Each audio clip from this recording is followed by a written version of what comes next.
નમસ્કાર મિત્રો આજથી એકાદ મહિના પહેલા ટ્રાઈએ ટેલિકોમ કંપનીઓ જેવા કે વોડાફોન આઈડિયા, જીઓ અને એરટેલને એક સજેશન આપ્યું હતું અથવા એક વોર્નિંગ આપી હતી કે ભાઈ અત્યારે ઘણા બધા ભારત દેશની અંદર એવા લોકો છે કે જેને ઇન્ટરનેટની કોઈ જરૂરિયાત નથી. તો એના માટે એક અલગથી તમને ઓપ્શન આપો કે ભાઈ જે ઇન્ટરનેટની કોઈ જરૂરિયાત ન હોય તો એ મતલબ ફક્ત એસએમએસ અને કોલિંગના પ્લાન જે છે એ કરી શકે. તો ત્યાર પછી ટેલિકોમ કંપનીઓએ થોડો સમય માંગ્યો હતો અને એ સમય જે છે અત્યારે પૂરો થઈ ગયો છે અને ટેલિકોમ કંપનીઓએ ફક્ત એસએમએસ અને કોલિંગના રિચાર્જ પ્લાન પણ લોન્ચ કરી દીધા છે. તો આજના વિડીયોની અંદર આપણે 84 દિવસ માટે અને 365 દિવસ માટે કયા કયા પ્લાન છે જીઓ, એરટેલ અને વોડાફોન આઈડિયા આ ત્રણ મુખ્ય કંપનીઓ છે તો એના વિશે આપણે સ્ટેપ બાય સ્ટેપ માહિતી મેળવશું અને કઈ કંપનીનો પ્લાન સસ્તો છે એના વિશે પણ આપણે મુખ્ય વિગતવાર વાત કરીશું. તો વિડીયોને લાસ્ટ સુધી જોતા રહેજો. તો ચાલો શરૂ કરીએ. તો જીઓ, એરટેલ અને વોડાફોનના જે નવા પ્લાન જે છે રિચાર્જ પ્લાન લોન્ચ થયા છે 2025માં એના વિશે વિગતવાર વાત કરીએ આપણે તો સૌથી સસ્તા કોલ અને એસએમએસ પ્લાન વિશે જાણકારી મેળવશું. જીઓ એરટેલ વીઆઈમાંથી કોણ 84 દિવસ માટે સસ્તો નવો પ્લાન ઓફર કરી રહ્યો છે એના વિશે પણ આપણે જાણીશું. તો આ ટ્રાયના ઓર્ડર પછી હવે જીઓ, એરટેલ, વોડાફોન આઈડિયાએ તેમના નવા નોન ઇન્ટરનેટ પ્લાન લોન્ચ કર્યા છે. અહીં આપણને ત્રણેય કંપનીઓ દ્વારા ઓફર કરવામાં આવતા જે પ્લાન છે એના વિશે વિગતવાર વાત કરીશું અને કયો સસ્તો પ્લાન છે એના વિશે પણ વાત કરીશું આપણે. પરંતુ આ જે વિડીયોમાં તમને જે પણ પ્લાન કહી રહ્યા છે 84 દિવસ અને 365 દિવસ, તો એમાં ઇન્ટરનેટ ડેટા નહીં મળે, ફક્ત તમે વોઇસ, એસએમએસ અને કોલ તમે કરી શકો છો. તો પહેલી વાત કરીએ આપણે કે એરટેલનો 84 દિવસનો કોલિંગ અને એસએમએસ પ્લાન શું છે. તો 84 દિવસની વેલિડિટી સાથે એરટેલનો સસ્તો પ્લાન એરટેલ જે છે એ 469 રૂપિયાનો સૌથી સસ્તો પ્લાન ઓફર કરે છે જે 84 દિવસની માન્યતા સાથે આવે છે. આ પ્લાનમાં તમને બેનિફિટની વાત કરીએ તો અનલિમિટેડ કોલ કરી શકો છો અને સાથે સાથે 900 એસએમએસ ની સુવિધા મળે છે. જો કે અત્યારે સમયની અંદર કોઈ પણ એસએમએસ કરતા નથી, પરંતુ આમાં 900 એસએમએસ તમે કરી શકો છો. આ પ્લાનમાં તમને કોઈ ડેટાનો લાભ નહીં મળે. આમાં તમે પ્રતિ દિવસની ચાર્જીસની વાત કરીએ તો 5.58 રૂપિયા તમારે પર ડે જે છે એ ચાર્જીસ ચૂકવવાના રહેશે. મતલબ કે તમારે ટોટલ જે છે એ તમારે અહીંયા 469 રૂપિયા તમારે ટોટલ 84 દિવસના એરટેલની અંદર કપાવવાના રહેશે. ત્યાર પછી વાત કરીએ જીઓનો જે 84 દિવસનો કોલિંગ અને એસએમએસ પ્લાન છે તો એના વિશે વાત કરીએ આપણે. તો જીઓ 84 દિવસની વેલિડિટી સાથે 448 રૂપિયાનો સૌથી સસ્તો પ્લાન ઓફર કરી રહ્યું છે. આ પ્લાનમાં તમને અનલિમિટેડ કોલિંગ તો કરી શકશો, સાથે સાથે 1000 એસએમએસ તમને ફ્રી મળે છે. પરંતુ જીઓની અંદર બીજી પણ એક ખાસિયત છે અને બેનિફિટ છે મિત્રો, કે તમારે કોઈ ટાઈમ એવો છે કે ભાઈ મારે ક્રિકેટ જોવી અથવા તો સિનેમા પિક્ચર જોવા છે એવી રીતના, તો તમે એમાં જીઓ ટીવી છે, જીઓ સિનેમા છે, જીઓ ગોલ્ડ સહિતની જે પસંદગીની જે ચેનલો છે તો એ સેવાઓ છે એના માટે તમે સબસ્ક્રિપ્શન પણ લઈ શકો છો. મતલબ કે થોડા ઘણા પૈસા જે છે આ 84 દિવસનો પ્લાન તમારા મોબાઈલમાં ચાલતો હોય તો થોડા ઘણા પૈસા કપાવીને તમે 2-5 દિવસ 10 દિવસ માટે એ સબસ્ક્રિપ્શન લઈ અને તમે એ જોઈ શકો છો.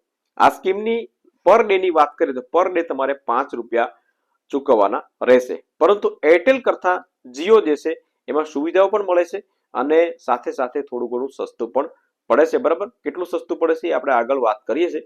પરંતુ ત્યાર પછી વાત કરીએ આપણે વીઆઈ વોડાફોન આઈડિયાની વાત કરીએ તો એમાં પણ કોઈ બહુ ઝાઝો કંઈ ફરક નથી. એમાં કોલિંગ અને એસએમએસ પ્લાનની વાત કરીએ તો 470 રૂપિયામાં તમારે 84 દિવસની વેલિડિટી ઓફર કરી રહ્યો છે.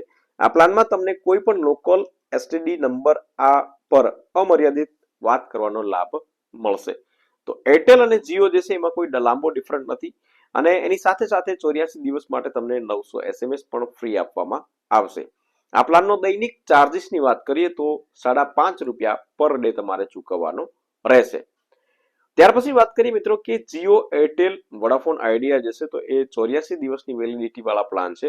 એમાં તમને શ્રેષ્ઠ અને સસ્તો કયો પડશે એના વિશે વાત કરીએ તો જીઓ, એરટેલ, વોડાફોન એ ત્રણેય 84 દિવસની માન્યતા વાળા નવા કોલિંગ અને એસએમએસ પ્લાન લોન્ચ કર્યા છે. આમાં જીઓ 84 દિવસ માટે સૌથી સસ્તો રિચાર્જ પ્લાન ઓફર કરી રહ્યો છે, જ્યારે એરટેલ જે છે એનો એરટેલ જે છે તો એનો પણ થોડો સેકન્ડ નંબર છે. એટલે કે મતલબ એરટેલ અને આઈડિયા જે છે એ કોઈ લાંબો ડિફરન્ટ કંઈ છે નહીં. પરંતુ જીઓ એરટેલ કરતા 21 રૂપિયા ઓછા ભાવે 84 દિવસની વેલિડિટી વાળો પ્લાન ઓફર કરી રહ્યો છે, તેના સામે જીઓ તેના પ્લાનમાં એરટેલ કરતાં 100 SMS વધારે આપી રહ્યું છે. વીઆઈ ની વાત કરીએ તો વીઆઈ અને એરટેલની વાત કરીએ તો તેમના પ્લાનની અંદર કોઈ ખાસ તફાવત નથી.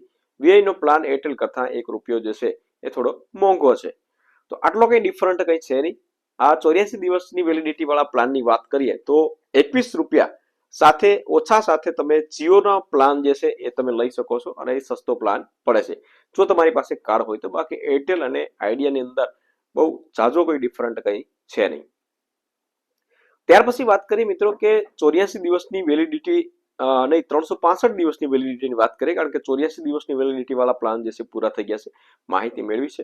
પરંતુ 365 દિવસ રિચાર્જ વાળા પેક જે છે જીઓ, એરટેલ અને વીઆઈ એના વિશે વાત કરીએ આપણે તો સૌપ્રથમ જે છે વીઆઈ મતલબ કે વોડાફોન આઈડિયાનું જો તમારી પાસે કાર્ડ હોય તો તમારે 365 દિવસનું જો રિચાર્જ કરાવવું હોય એક સાથે તો તમારે ₹1849 રિચાર્જ તમારે કરાવવાનો રહેશે અને એમાં 365 દિવસની વેલિડિટી આવશે અને અનલિમિટેડ કોલિંગ અને 3600 SMS તમે કરી શકશો.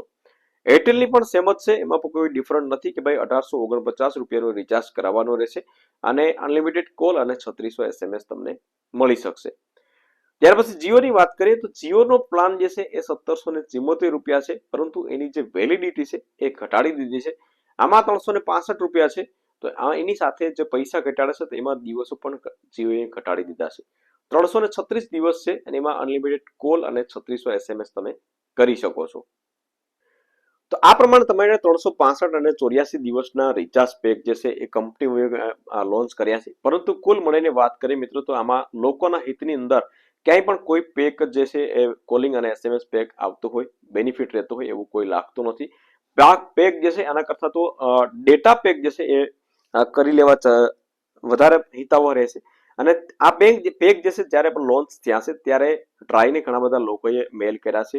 આપણા જે ટેલિકોમ મંત્રી છે તો એને પણ ઘણા બધા લોકોએ મેલ કર્યા છે કે ભાઈ આ જે રિચાર્જ પેક છે વોઇસ અને કોલિંગ SMS ના તો એ સસ્તા થવા જોઈએ. આ કોઈ કાળે નાના લોકોને પોસાય તેવા નથી. તો તમારું શું કેવું છે, મંતવ્ય શું છે એ કોમેન્ટ કરીને જરૂરથી જણાવજો મિત્રો. વિડીયો ગમ્યો હોય તો વિડીયોને એક લાઇક જરૂરથી કરી લેજો. બીજા પણ રિચાર્જ પેક જે છે એ છે, પરંતુ એ નેક્સ્ટ વિડીયોની અંદર આપણે જાણીશું. તો વિડીયો ગમ્યો હોય તો વિડીયોને એક લાઇક જરૂરથી કરી લેજો, શેર કરજો અને ચેનલ ઉપર નવા આવ્યા હોય તો ચેનલને સબસ્ક્રાઇબ જરૂરથી કરી લેજો.